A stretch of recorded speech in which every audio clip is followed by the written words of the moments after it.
نبی صلی اللہ علیہ وسلم نے فرمایا لا تقبل صلاة بغیر طہور. صحیح مسلم کی اس روایت کا مطلب یہ ہے کہ طہارت کے بغیر نماز قبول نہیں کی جاتی. ایک اور جگہ پر فرمایا مفتاح الصلاة الطہور، نماز کی چابی طہارت ہے، یعنی نماز پڑھی اس وقت جا سکتی ہے، قبول اس وقت ہوتی ہے جب انسان صاف ستھرا ہوتا ہے. اگر کوئی شخص پاک نہیں، صاف نہیں، تو جتنے چاہے سجدے کرے، جتنا چاہے لمبا قیام کرے، جتنا چاہے رکوع میں کھڑا رہے، چاہے گھنٹہ بھر نماز پڑھتا رہے، اس کی نماز قبول ہی نہیں. وہ محض ایک ذکر ہوگا لیکن ریچول ادا نہ ہوگا.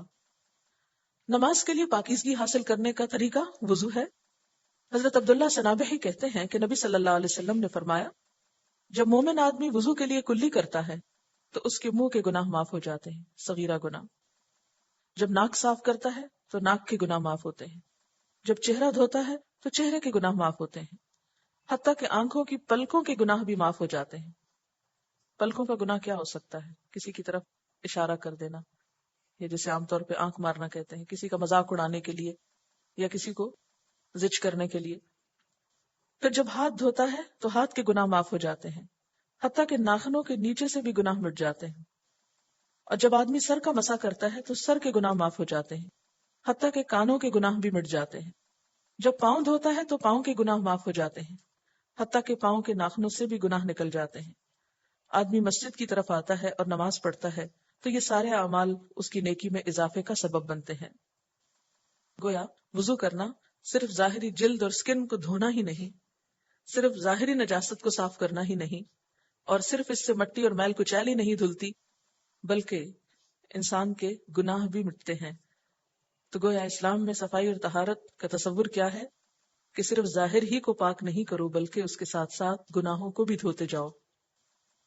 حضرت ابو ہریرہ رضی اللہ تعالیٰ عنہ سے روایت ہے کہ نبی صلی اللہ علیہ وسلم نے فرمایا کیا میں تمہیں ایسا عمل نہ بتاؤں جس سے اللہ تعالیٰ خطائیں مٹا دیتا ہے اور درجے بلند کرتا ہے؟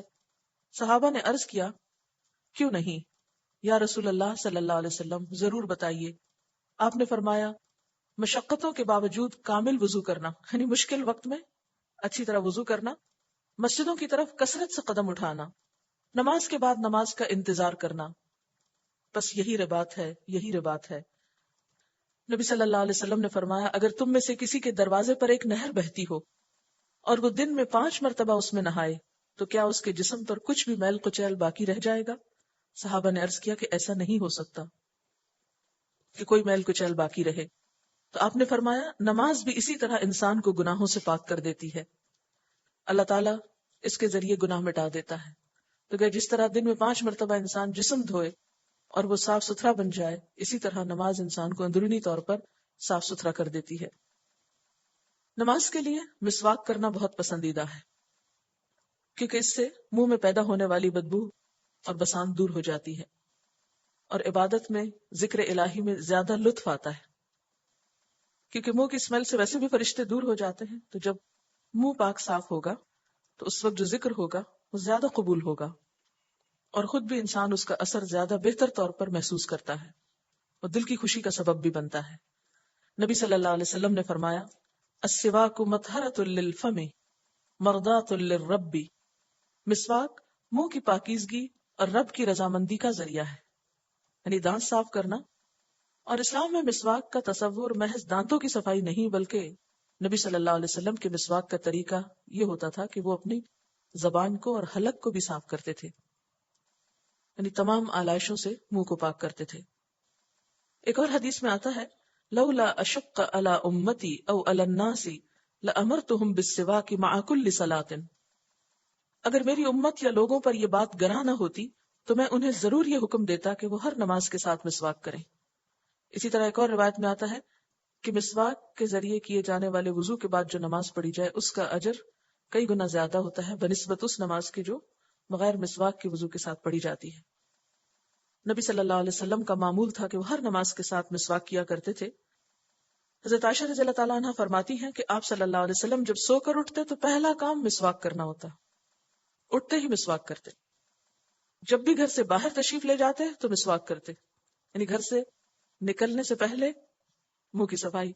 جب گھر واپس تشریف لاتے تو پہلا کام مسواک کرنا ہوتا، حتیٰ کہ جب آپ دنیا سے رخصت ہو رہے تھے تو حیات طیبہ کا آخری عمل بھی مسواک کرنا تھا. تو اس سے آپ اندازہ لگائیں کہ آپ صلی اللہ علیہ وسلم اس معاملے میں کس قدر کانشیس تھے. پھر اسی طرح عبادت کی جگہ کا پاک ہونا، یعنی مسجد کو پاک صاف رکھنا، یا وہ جگہ جہاں آپ نماز پڑھ رہے ہیں یا عبادت کر رہے ہیں. اس کے بارے میں سورۃ البقرہ کی آیت نمبر 125 میں آتا ہے وَأَهِدْنَا إِلَىٰ إِبْرَاهِيمَ وَإِسْمَاعِيلَ أَن طَهِّرَا بَيْتِيَ لِلطَّائِفِينَ وَالْعَاكِفِينَ وَالرُّكَّعِ السُّجُودِ. اور ہم نے ابراہیم علیہ السلام اور اسماعیل علیہ السلام سے عہد لیا کہ تم میرے گھر کو طواف کرنے والوں اور رکوع اور سجدہ کرنے والوں کے لیے پاک اور صاف رکھو. تو گویا اللہ تعالیٰ نے اپنے انبیاء کو حکم دیا کہ وہ اللہ کے گھر کو پاک رکھیں. عام طور پر یہ سمجھا جاتا ہے کہ صفائی کرنا شاید کوئی کمتر درجے کا کام ہے، لیکن اسلام میں یہ ایک بہت ہی عظیم خدمت ہے، اور یہ خدمت اللہ تعالیٰ نے اپنے انبیاء سے لی.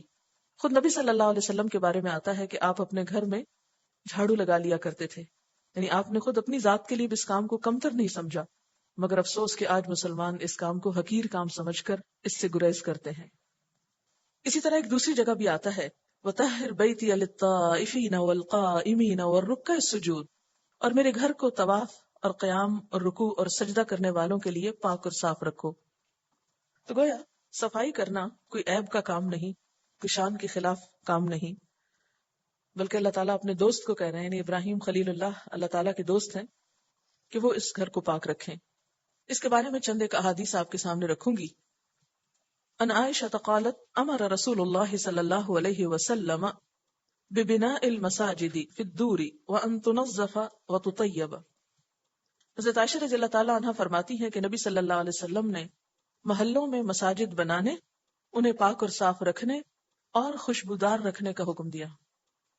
مسجد صرف بنانی ہی کافی نہیں، بلکہ اس کو صاف ستھرا رکھنا اور خوشبودار رکھنا. اس لیے کہ ایسی جگہوں پر فرشتے آتے ہیں نا، تو فرشتے جہاں پر بو ہوتی ہے، گندگی ہوتی ہے، وہاں پر نہیں آیا کرتے. تو ہمیں کانشیسلی ایسی جگہوں کی صفائی رکھنا ہے. پھر حضرت جابر رضی اللہ تعالیٰ عنہ سے روایت ہے کہ نبی صلی اللہ علیہ وسلم نے فرمایا جو شخص لہسن یا پیاز کھائے وہ ہم سے الگ رہے، یا فرمایا وہ ہماری مسجد میں نہ آئے اور اپنے گھر میں ہی بیٹھے.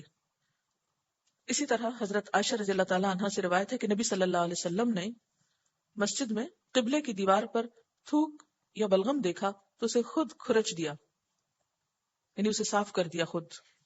اللہ کے رسول صلی اللہ علیہ وسلم کا اپنا کتنا بڑا مقام ہے، لیکن خود اپنے ہاتھ سے صفائی کی. تو ایسی جگہوں کی صفائی جو ہے وہ بہت ہی باعزت کام ہے، اور اسے شوق اور خوشی سے کرنا چاہیے. پھر اسی طرح مساجد کو اور اللہ کے گھروں کو شرک سے بھی پاک رکھنا چاہیے. صرف صفائی نہیں بلکہ شرک سے بھی پاکیزگی. اور اس موقع پر وہ حدیث بھی یاد رہے جو مسجد میں صفائی کرنے والی عورت کے بارے میں آتی ہے. بخاری کی روایت ہے، حضرت ابو ہریرہ رضی اللہ تعالی عنہ سے روایت ہے کہ ایک ساملی عورت مسجد میں جھاڑو دیا کرتی تھی. جب وہ فوت ہو گئی تو نبی صلی اللہ علیہ وسلم نے اس کو نہ دیکھا، تو لوگوں سے پوچھا کہ وہ کہاں گئی. تو اس پر انہوں نے کہا کہ اس کی وفات ہو گئی. آپ نے فرمایا بھلا تم نے مجھے کیوں نہ خبر دی؟ چلو اب اس کی قبر بتاؤ. صحابہ کرام نے آپ کو اس کی قبر کے بارے میں بتایا تو آپ نے اس کی قبر پر نماز پڑھی، یعنی نماز جنازہ پڑھائی. تو یہ کتنا بڑا اعزاز ہے جو اس عام خاتون کو نصیب ہوا. بڑے بڑے کام کرنے والے اور بڑا بڑا نام رکھنے والوں کو بھی یہ اعزاز نصیب نہیں کہ اللہ کے رسول صلی اللہ علیہ وسلم اس کے لیے بطور خاص دعا کا اہتمام فرمائے، جبکہ اس عورت کے اس عمل پر جو بظاہر دیکھنے میں ہمارے ہاں معمولی سمجھا جاتا ہے، اس کو اتنا بڑا اعزاز نصیب ہوا. تو اگر ہم بھی ایسا اعزاز چاہتے ہیں تو ایسے کاموں کو بخوشی کیا کریں. پھر اسی طرح نماز کے لیے کپڑوں کا صاف ستھرا ہونا بہت ضروری ہے. اور دن میں آپ دیکھیے 5 نمازیں فرض ہیں. اگر کوئی شخص 5 دفعہ دن میں اپنے کپڑوں کی صفائی ستھرائی کا خیال کرتا ہے تو ایسا شخص بھلا کیسے گندا رہ سکتا ہے؟